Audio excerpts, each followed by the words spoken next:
Hi guys, my name is Olubere Paul and I'm the founder of GoLend, and I'm presently at the shop of a very successful young man in the business of shoemaking who has built a niche and a brand for himself. He has taken the traditional way of making shoes to a global level, and today we are going to be asking him a few questions. He's going to tell us about the journey.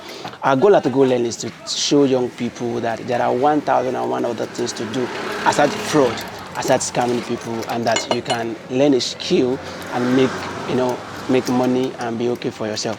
So let's meet Mr. Gebu. I call him Bata Gebu. That's his brand name though. So okay, my name is Bata Adigbola Gebu. I'm the creative director of Bata Gebu. Okay, Bata Gebu. It's actually a brand name, like it's actually a brand that started when I was in university.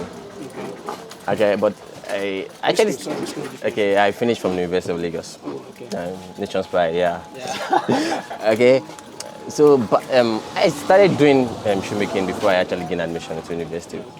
Okay, I started learning normal traditional apprenticeship level. Okay, I gained admission in 2015, yeah. And after my first year, I was more in school, yeah, but then I think I'm an entrepreneur by circumstance. Okay, something happened that led to me having to feed for myself, to fend for myself. So, do you want to shed a little light on that? no, okay, let's say my sponsors actually collapsed. Like the financial bit of my sponsor collapsed, so I could not. It was now you had to face it yourself. So it became like an opportunity. Yeah, so I actually had to, because I'm this kind of person that is this bookish person. So I had to leave book. Then I started Bata Gebu proper in 2017. 2017. So the business is like 5 years. Yeah, exactly. That. So and we started Bata Gebu, okay, from using people's shop to having our own workshop and to having our own store. Yeah. That's like, I'm actually happy. Yeah. Like from being a thing of circumstance to something I actually want to do, to actually something I want to expand, something I want to scale up. Yeah. How long did it take you to learn this thing? Okay, yeah. When I started learning, I actually had to stop. I was in secondary school. My first contact with shoemaking was when I lost my dad. Okay. So I had to first go learn. Okay. Then when I started learning, I stopped for I think I learned for 6 months, and I stopped. I had to go phase 2 back. Okay. So then when I finished my SSC, I had to go learn again. So I learned for 3 years. 3 years. So Then I gained admission. So let's say total of So 2.5 years. yes, using 3 years, so I was able to become a professional. So what are the challenges you faced in this kind of business? I know that there are international standards. People will say that I want a particular brand, I want Gucci, I want Armani, and all of those stuff. I mean, you making your own brand that look exactly like what some of these big brands are doing. What are the challenges you face in terms of you coming out and saying, see, I can build shoes for you here in Nigeria? Okay, first of all, I need people to understand the fact that there's a reason why it's called handmade. The thing is, okay, it's fair, but then some people need to stop comparing handmade to some international brand in the sense that, okay, for example, look the likes of Gucci, Louis Vuitton. I think these brands are not 100 years brand. They have evolved over time. But So you're not comparing, you're not sending me something, a product of Gucci, and I want it exactly like this. But then you need to understand that mine is handmade. There's the factory and other things. But the thing is, there's this joy I see when I see shoemakers do stuff. Because there's this level we have gone to, shoemakers in Nigeria. I've seen other people or other creatives work. And I've seen my own work too. Apparently I make mine. Apparently I make mine. So I've seen people, I've seen works, and wow, the future is actually bright for the Nigerian shoemakers. Yeah. Because the things we create, the stuff, the art we create, mad. So can we call you a content creator? I'm actually a creative. I'm more of a creative, because I think I create most of these things are art. Yes. Shoemaking is art. There are process to these things.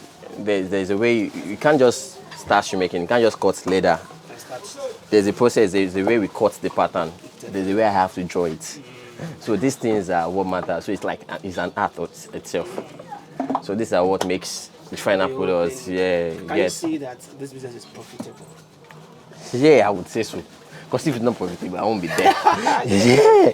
Okay, so on an average, like a day or in a week, how much do you? Okay, let's put it in a week. Or should we do it a day? Let's say how much do you make? Like on an average, maybe not as in on an average whether it's too good or not too good. The thing is, okay, let's do like this. I don't believe like I don't sell like I sell every day. I make futures every day. Okay, my more of I meet up targets every day. There's a particular number of orders I make every month. Like what's the minimum order you make in a month? I think we make less. I don't think there's a month we make less than 80, 100 pairs of 80. Yeah, not shoes exactly, but we have palms, sandals, everything. So you do belts, you do I bags do bags. No, I don't do bags. I know about bags, but I don't do. But I do leather. I do shoes. I do purse, wallet, anything in my leather. At least. So what is the cost of this shoe? Okay, there's this thing I bring to the scene. I think somehow handmade is overpriced because people believe it is not actually because it's your sweat, it's your thing, it's putting it together, it's your skill. But then I think I make mine affordable. My Chelsea boot goes for as low as 20-25K. Oh really? Yeah, and for example, a Chelsea boot now. You're not. If I want to make that, there are ways to make Chelsea boots. If I want to make mine, you can't finish mine in a day. Okay. So it's a process of like 2-3 days before I finish one pair of shoes. So the process is burdensome, and for me to charge for that price, I think it's fair enough. So we can agree that you are making a lot of money from this business. Yeah, I'm actually doing. Let me put it this way. I'm doing well in my own space. You don't want to expose yourself. I understand. Yeah. Like you said, if it wasn't working, you're not making enough. Yeah, because I finished from University of Lagos, so apparently I've looked for a 9-to-5 job. I studied political science actually. Political science. Yeah. Wow.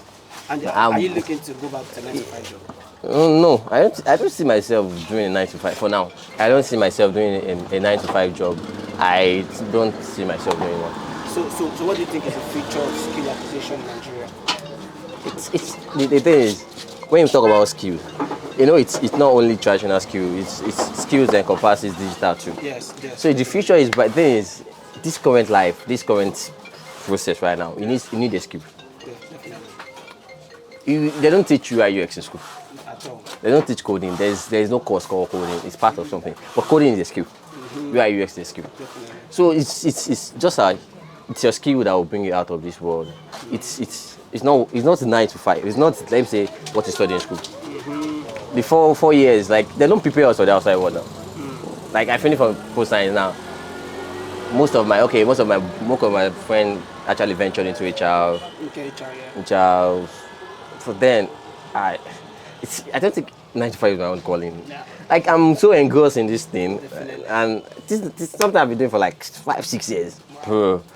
I live my life. Yeah, my life is like a circle. I wake up, come to workshop, work. Make money. If you say so. Yeah, because if I'm not making money, I won't be there. Yeah. Actually, but then there are a lot of things you have to put money to, expenses. You have to pay your workers. You have to buy materials. If I am getting a 100K order, the 100K is not going to me apparently. You have to fix up first. Even though I was trying to calculate the profit in my head, 80 orders. So let's say we make 50% of that. And I really believe that there is still more room for people to learn. Like I want to learn kind of skills. We have about 200 or 210 million people in Nigeria, and then for shoemaking right now, I would say the market is huge. Very. Like you have millions of people in Nigeria, Yeah. and everyone needs a footwear. I have more than 5 pairs of shoes myself. Like the thing is, everybody needs a footwear. You need to wear. You can't go barefooted unless you are going to a Celestial church. But then you need to do your normal waka. You actually need a pair of shoes, a pair of slippers, a pair of sandals. So the market is huge, and let me say, handwork can never go out of style. There will always be people only people will demand your service now. Apparently, there will always be people. So what can you say? Well, I know a lot of other shoe builders or shoemakers around or cobblers or Shoemakers actually. shoemakers? Cobblers repairs, shoemakers Repairs. make. Yeah, Thank you for that. So I know. So what can you say has differentiated you? What made you stand out? Because there's some people I won't give my shoe to. I mean, and there's some people that when I got to this area, I mean, I know. It was easy for me to hear about it. But I even see your shop. I pass your store and I see Batagebo Batang. Who is this Batagebo? So what can you say has helped you to stand out? Okay, I would say first of all quality.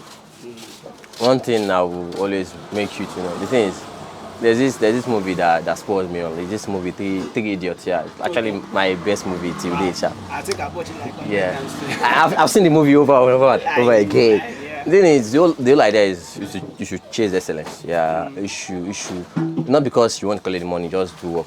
I have people have made footwears for 4-5 years. Are still wearing it. Yeah, and it's a long time. Yeah, but then they will want to come back. One, they will want to tell your friends about the brand. Excellent. Yeah.